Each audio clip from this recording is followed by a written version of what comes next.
Hello दोस्तों, आज हम बात करने वाले हैं एक ऐसे इंसान की जिसने मराठा एम्पायर को मुगलों की गुलामी से आज़ाद करके मराठा एम्पायर को एक बड़ी और ऊंची पहचान दिलाई। एक ऐसे इंसान जिसके बारे में कई बार कहा जाता है कि वो बिना लड़े ही जीत जाते थे। जी हाँ, आप बिल्कुल सही सोच रहे हैं। हम बात करने वाले हैं आज छत्रपति शिवाजी महाराज की।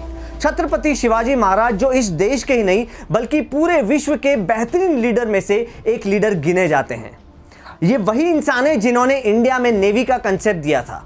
और आज हम इस वीडियो के माध्यम से मैं आपको बताने वाला हूं, मैं Manish Jain, CEO and founder of सत्कार सॉफ्टवेयर सॉल्यूशन प्राइवेट लिमिटेड, इस वीडियो के माध्यम से बताने वाला हूं कि छत्रपति शिवाजी महाराज से ऐसी कौन सी 5 बातें हैं जो हम भी सीख सकते हैं और अपनी लाइफ में उसको इंप्लीमेंट कर सकते हैं। चलिए जानते हैं। तो पहली बात जो छत्रपति शिवाजी महाराज से हम सीख सकते हैं और वो ये है कि he was a leader who conquered with the heart. वो लोगों का दिल बड़ी आसानी से जीत लेते थे। छत्रपति शिवाजी महाराज के समय में ज्यादातर लोग किसान हुआ करते थे जो खेती बाड़ी करते थे। ज्यादा पढ़े लिखे नहीं थे लेकिन बहुत ही सच्चे और ईमानदार लोग हुआ करते थे। जब शिवाजी महाराज ने देखा कि किस तरह से उनकी मासूम जनता मुगलों की गुलाम है तो उन्होंने लोगों को एकत्रित किया और एक स्वराज यात्रा मिशन का स्थापना किया कि उन्होंने लोगों को बताया और ये विश्वास दिलाया कि किस तरह से वो मुगलों की गुलामी से आज़ाद हो सकते हैं। और उन्होंने लोगों का दिल जीत लिया और एकजुट होकर के एक मिशन की शुरुआत की जिसका नाम था स्वराज यात्रा। और इस तरह से उनके बुद्धि चातुर्य से और उनके साहस की वजह से लोगों का उन्होंने दिल जीत लिया और उन्होंने एक संगठन की स्थापना की और लोगों को विश्वास दिला दिया कि वो इस गुलामी से जरूर बाहर निकलेंगे। तो पहली जो काबिलियत है जो हम सीख सकते हैं शिवाजी महाराज से कि वो लोगों का दिल जीत लेते थे। और हमेशा लीडर वही होता है जो लोगों का दिल जीतता है और उनके साथ मिलकर के काम करता है, न कि जो लोगों पे हुकुम करता है। तो ये थी पहली बात। और दूसरी बात जो छत्रपति शिवाजी महाराज से हम सीख सकते हैं वो ये है कि Chhatrapati Shivaji Maharaj was a leader who was perfect into selecting the people. Chhatrapati Shivaji Maharaj को पता था कि उनका जो मिशन है वो इतना आसान नहीं है। मुगलों से आज़ादी पाना उतना आसान नहीं है। उनको पता था कि उनको बहुत सारी लड़ाइयाँ लड़नी पड़ेंगी तब कहीं जाके मुगलों से आज़ादी मिल पाएगी। इसलिए वो जब अपनी टीम तैयार कर रहे थे, जब वो लोगों को इन्वॉल्व कर रहे थे तो वो लोगों की सिर्फ स्किल नहीं देखते थे, उनकी लॉयल्टी, उनकी ऑनेस्टी, उनका हर चीज़, पूरा background in and out check करते थे। क्योंकि उन्हें पता था कि अगर उनकी टीम में एक बेईमान इंसान आ गया तो उनका पूरा मिशन धराशायी हो सकता है। इसीलिए वो सबसे पहले ऑनेस्टी चेक करते थे, उसका लॉयल्टी चेक करते थे, वो कितना ईमानदार है, उसका पूरा इन एंड आउट चेक करते थे और उन्हें पता था कि किस इंसान को किस काम में लगाना है। और इस तरह से उन्होंने बहुत ही अपनी बुद्धि चातुर्य से अपनी पूरी टीम एक तैयार की और अंत में विजय हासिल की। इसलिए हमेशा हमें ये सीखने मिलता है इनसे कि हमें जब भी हमें कोई भी मिशन हो या हमारा कोई भी काम हो, जब हम अपनी टीम तैयार करें तो हमेशा टीम को सेलेक्ट करने में भले थोड़ा वक्त लगाएं लेकिन टीम सेलेक्ट करने से आधा काम आपका आसान हो जाता है। और तीसरी सबसे इंपॉर्टेंट बात जो हम छत्रपति शिवाजी महाराज से सीख सकते हैं और वो है इफेक्टिव पर्सनल कम्युनिकेशन।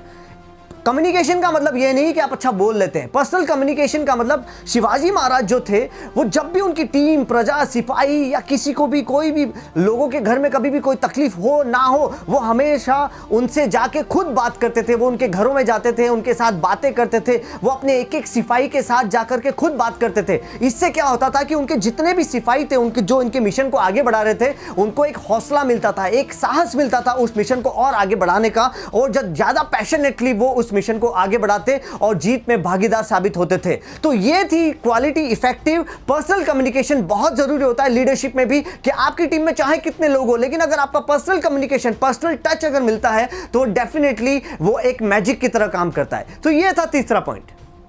और चौथी बात जो हम छत्रपति शिवाजी महाराज से सीख सकते हैं वो ये है कि Chhatrapati Shivaji Maharaj was a secular person. Secular means वो अपने रिलीजन का तो सम्मान करते ही थे, उसमें तो उन्होंने कभी कॉम्प्रोमाइज़ नहीं किया, लेकिन वो दूसरों के रिलीजन का भी सम्मान करते थे। उन्होंने कभी भी दूसरे धर्म के लोगों को, दूसरे धर्म को कभी भी नीचा नहीं दिखाया, उनकी मान्यताओं को कभी बुरा नहीं बताया। वो हमेशा दूसरे धर्म का रिस्पेक्ट करते थे क्योंकि उनकी नज़र में सबसे बड़ा धर्म ऑनेस्टी होता था। वो हमेशा लोगों की ईमानदारी, लोगों की लॉयल्टी देखते थे वही उनका सबसे बड़ा धर्म था। कभी उन्होंने किसी धर्म की कभी बुराई नहीं की, कभी किसी को नीचा नहीं दिखाया। तो ये सबसे बड़ी बात जो छत्रपति शिवाजी महाराज हमें सिखा के गए कि हमेशा हर धर्म की सम्मान करना चाहिए, हर धर्म की हमें रेस्पेक्ट करनी चाहिए। अब आपके आसपास कई सारे लोग होंगे, अलग अलग जात पात के होंगे, लेकिन आपको उनकी कुछ मान्यता है, आपको मानना है ना मानो, लेकिन हर धर्म का हमें रेस्पेक्ट करना चाहिए। ये बात हमें छत्रपति शिवाजी महाराज बहुत अच्छे से सिखा के गए। और पांचवी बात जो छत्रपति शिवाजी महाराज हमें सिखा के गए वो ये थी कि छत्रपति शिवाजी महाराज वॉज अ करेजियस पर्सन, बहुत साहसी थे। लाइफ में कभी कभी क्या होता है कि हम अगर हार जाते हैं, एग्जाम में फेल हो गए, कहीं कुछ हम ड्रॉप आउट हो गए, कुछ भी प्रॉब्लम हुई तो हम वो काम करना ही छोड़ देते हैं, हमारा कॉन्फिडेंस गिर जाता है, हमारा पूरा आत्मविश्वास की धज्जियां उड़ जाती हैं। लेकिन छत्रपति शिवाजी महाराज, उन्होंने भी अपनी लाइफ में कई सारी लड़ाइयां हारी हैं, लेकिन उन्होंने अपने एक एक सिपाही, एक एक टीम मेंबर में कभी किसी का मोरल डाउन नहीं होने दिया, कभी किसी का कॉन्फिडेंस नहीं गिरने दिया, कभी किसी का बिल्कुल भी आत्मविश्वास नहीं गिरने दिया, और अंत में उन्होंने विजय हासिल की। इसीलिए कहते हैं a true king knows how to win even the battle is lost, a true king knows how to live even when his life is lost. तो ये थी 5 बातें जो छत्रपति शिवाजी महाराज हमें सिखा के गए। अगर आपको ये वीडियो पसंद आया है तो ज्यादा से ज्यादा अपने लोगों में, रिश्तेदारों में, दोस्तों में, यारों में शेयर करिए। हमारा फेसबुक पेज लाइक करिए, इंस्टाग्राम पे फॉलो करिए, यूट्यूब पे सब्सक्राइब करिए, और ये नीचे जो बेल आइकन दिख रहा है उसको जरूर प्रेस करिए ताकि आप हमारे आगे के वीडियो मिस ना करें। Thank you so much and see you in the next video.